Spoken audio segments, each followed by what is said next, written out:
At number 7, Asante Samuel Jr. is my 7th corner in this draft class. This guy is really intriguing for a number of different reasons. Obviously, he's got bloodlines. We'll talk about that. He looks like his dad. He kind of plays like his dad. I think his dad was a little bit more of a ball hawk. He doesn't have that in him yet, but maybe he'll develop that at some point. But I didn't know what I was getting myself into when I turned on the Asante Samuel Jr. film.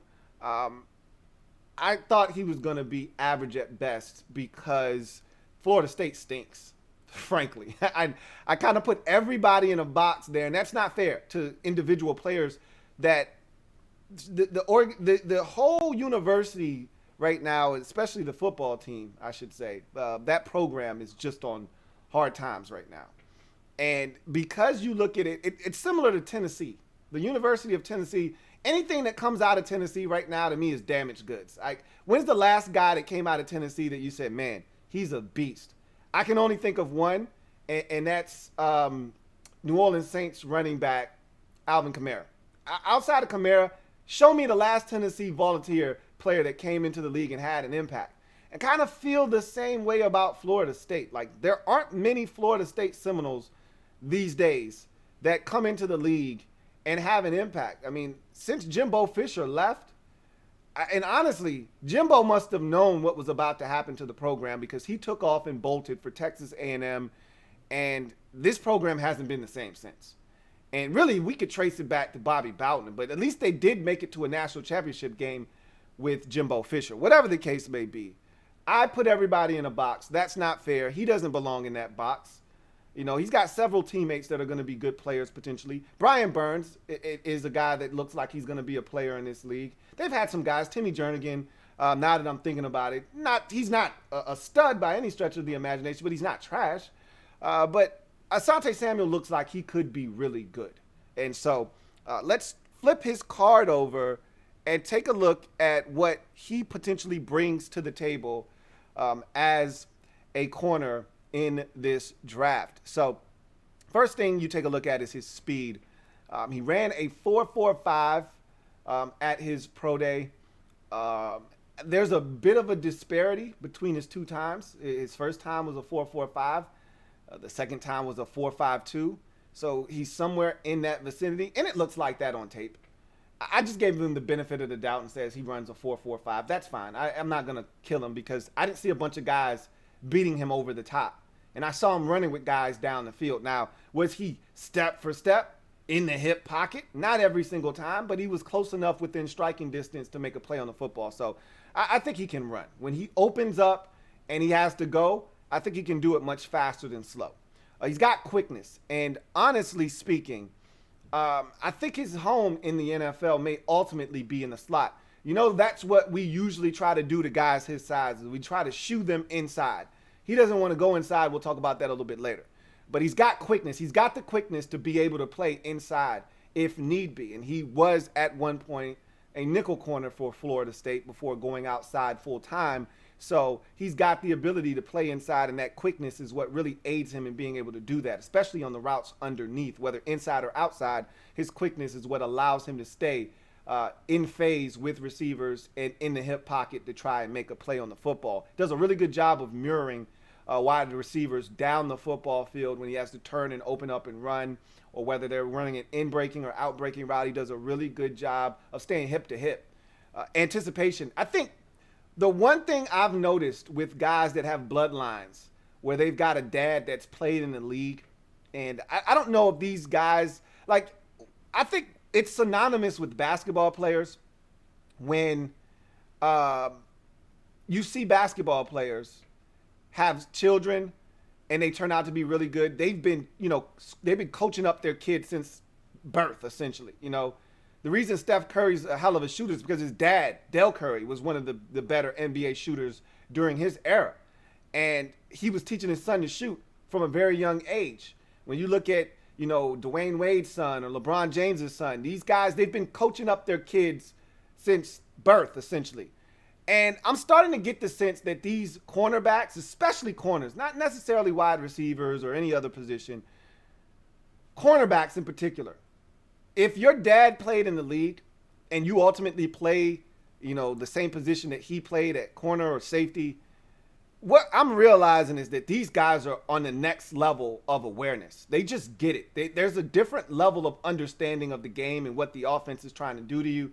I watched Antoine Winfield Jr. last year, and he just gets it. And we knew that coming into the league out of Minnesota, but just to see him do what he did in his rookie season, that kid just gets it. He just understands it. He sees it. He knows it, and he knows what's happening and what he needs to do to prevent the offense from making a play.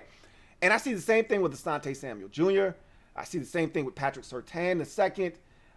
You see it with these guys. I see it with Elijah Molden. These guys just have a different level of understanding. And he's one of these guys, his anticipation and awareness, off the charts. Feisty, willing tackler. He's a guy that will get in there and mix it up. Doesn't always wrap up, but he's not afraid to throw his shoulder and his 190-pound frame around. That's a good thing. It could be a bad thing, but all in all, he's not afraid. There are some guys that are at the cornerback position that look like they want no parts of contact. If they can avoid it, they try to. He's not one of those guys. Good change of direction and click and close ability. Again, these are the things you have to have if you want to challenge things underneath, in particular the click and close. And then if you want to be able to run with guys down the field, stay hip to hip, you got to be able to have good change of direction. If you don't have that change of direction to be able to turn, pivot, open up your hips and run, you lose ground. Guys are able to then separate vertically. That's part of the reason, even though he's not a burner by any stretch of the imagination, guys just don't get free from him. He's usually right there. Even if plays are made, he's usually right there. Competitiveness at the point of catch. Most of these corners in this draft, and there are a lot of guys I've watched in the past that are top level corners that don't have the competitiveness at the point of catch that I'm seeing from these guys in this year's draft. I mean, even when you think the ball is complete, these guys are still raking and scratching and clawing, trying to get the ball out. And it's never over. You don't have to give up on a play because the guy caught the football. You can still reach in there and snatch it out. You can still stick your hand in a cookie jar and come out with a cookie. And he's one of those guys that just doesn't give up. Is very, very competitive at the point of catch. He's got ball skills, although you could argue that his ball skills are still developing. We'll talk about his ball skills and why they probably aren't where they need to be. But the fact that he can make plays on a football, that's a plus because, if he can start to put together some of the other things that go along with having ball skills, then he'll be able to make plays on the football. The simple fact is he can catch. And that's half the battle when we talk about ball skills with some of these cornerbacks. Versatility, I mentioned that already. This is a guy that can play press man. He can play off. I think he's a lot more comfortable actually coming up. I don't think he's as comfortable playing off. I think he likes getting up and being closer to the wide receiver. I think he's a guy that can play man or zone. He can play inside or outside. So there's a lot of versatility. He's adamant about playing outside. Again, we'll talk about that a little bit later on. But the versatility does exist here with Asante Samuel Jr. Bloodlines, obviously his dad, all-pro cornerback in this league, two-time Super Bowl champion. What more can I say? Not much more to say. He's got a legacy to uphold. His dad was a damn good player in this league. So he's coming in, and he's looking to uphold the Asante Samuel name in the league. So his bloodlines definitely run deep. Weaknesses. His height and length. You can't ignore these things, especially if he wants to play out wide, where the big boys play. It's one thing if you kick him inside, you may be able to hide him. Even though I've talked about this, these things happen in waves. In the league, once upon a time, the rage was big slot receivers. Jake Reed was a big slot, and Joe Jurevicius was a big slot, and Ed McCaffrey was a big slot. Like the rage back in the day was have a big guy inside. Well, that shifted in the early 2000s to the small receiver with Wes Welker really hitting the ground running, and then you started to see this influx of the Danny Amendolas of the world, and things just took off from there. And the small guy inside became the nuisance, the guy that you couldn't cover, and the receivers or the quarterback's new best friend. Now it's shifting again, where teams are starting to move around all different types of sizes of receivers inside. You're getting your number one receiver. It used to be where the number one receiver, yeah, he'd move around a bit, but he wasn't moving around all that much. It's not uncommon to see Julio Jones in the slot anymore. It's not uncommon to see a big 6'3", 6'4" guy inside working the slot. It's not uncommon to see Devontae Adams working the slot. So it's not like you can hide smaller guys inside anymore, but you're more likely to get a smaller jitterbug type of receiver inside than you are outside. If he's going to be out there with the DK Metcalfs of the world, the big boys out there wrestling, tussling with them, he's at a disadvantage, a very stark disadvantage with his height at about 5'10", and his length. He's got 30-inch arms. I mean, he's not stopping anybody with 30-inch arms. So his size is a problem, especially if he's going to play outside with the big boys. But we'll see what happens. Needs to LLC more consistently. For me, if you want to be in my top 5 of my cornerback list, we can't be having a discussion about you being an LLCer. You know that's one of my biggest prerequisites to being a difference-making corner in this league is being an LLCer. For those of you unaware or unfamiliar with that term, this is something that I've been talking about for years, as long as I've been doing this. LLC for corners means look, locate, and contest. If you can't find the football, so first and foremost, you got to look. Got to look back. Too many times we see guys face guarding, or they think they're beat, so they don't turn around. They don't want to look because they think if they look back, the ball's going to go over their head. You got to find the ball first. So look. After you look back, now you got to find the damn ball. Okay? If you don't look first, you can't find it. That's number one. So once you look back, now you got to locate. Where is the damn ball? And once you locate it, now you can contest. You can either knock it down or you can pick it off. You got two options at that point. He's a guy that a lot of times doesn't look. He's not looking at the receiver, or the ball. He's looking at the receiver. He's playing the receiver, and sometimes guys are taught to do that, especially when you're beat. You don't have time to turn and locate.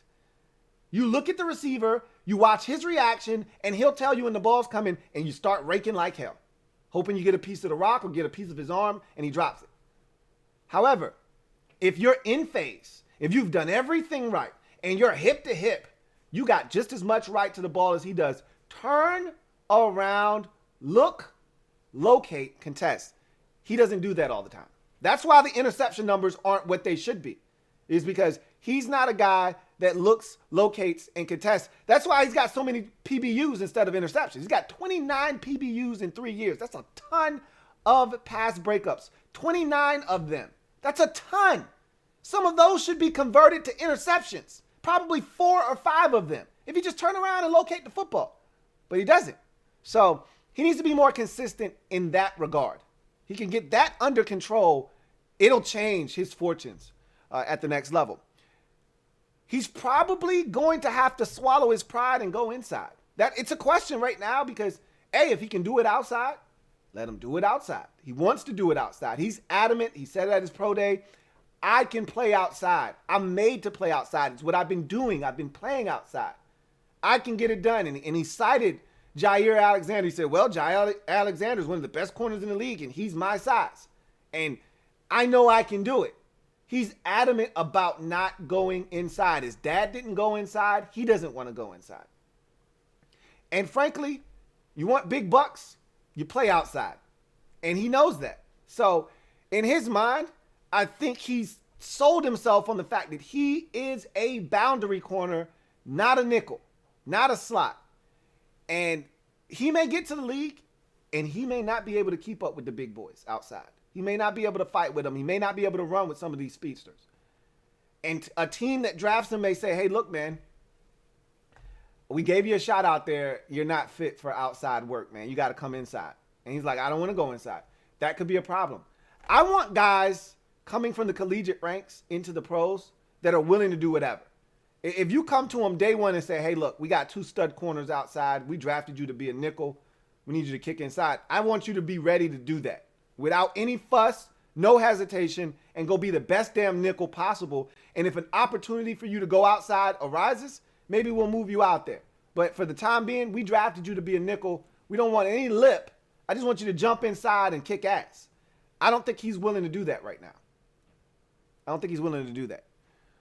Does he truly possess top end speed? That's and that's more of a question than it is a knock on him. I don't know if that's legitimate, sustainable speed where the best of the best are coming at him and he's able to hold his ground consistently down the field. In college, he didn't seem to have that big of an issue doing it. Seemed like he was right there with these receivers on a consistent basis. But college is one thing. The NFL is a totally different animal. So for me, Asante Samuel Jr. is a second-round pick. I would not pick him in the first round. I think there are enough issues there that he's not a first-round pick. I wouldn't be shocked if someone did pull the trigger late first, but I think he's more of a second-round pick. He won't get out of the second round, and nor should he. I comp him to Chris Harris Jr., a guy that was undrafted out of Kansas, came in the league, scratched and clawed for everything he got, made his real mark in the league inside as a nickel, but could also play out wide and played his fair share of snaps outside for the Denver Broncos. At one point, he would play first and second down outside, and then on third down, when teams would try to work inside, he'd kick inside the nickel and take away their slot receiver. So Asante Samuel, I think, has a similar skill set to be able to maybe do that. He's a guy that I think will be able to really carve out a niche for himself inside if he's mentally willing to do that. And we talked about that already with Landon Collins earlier in the show about a guy not really willing to commit to something. If he's not willing to commit to being a nickel, that's problematic for me. That's part of the reason why I have him so low on my list, is because I need to know you're all in regardless of whether you're inside or out.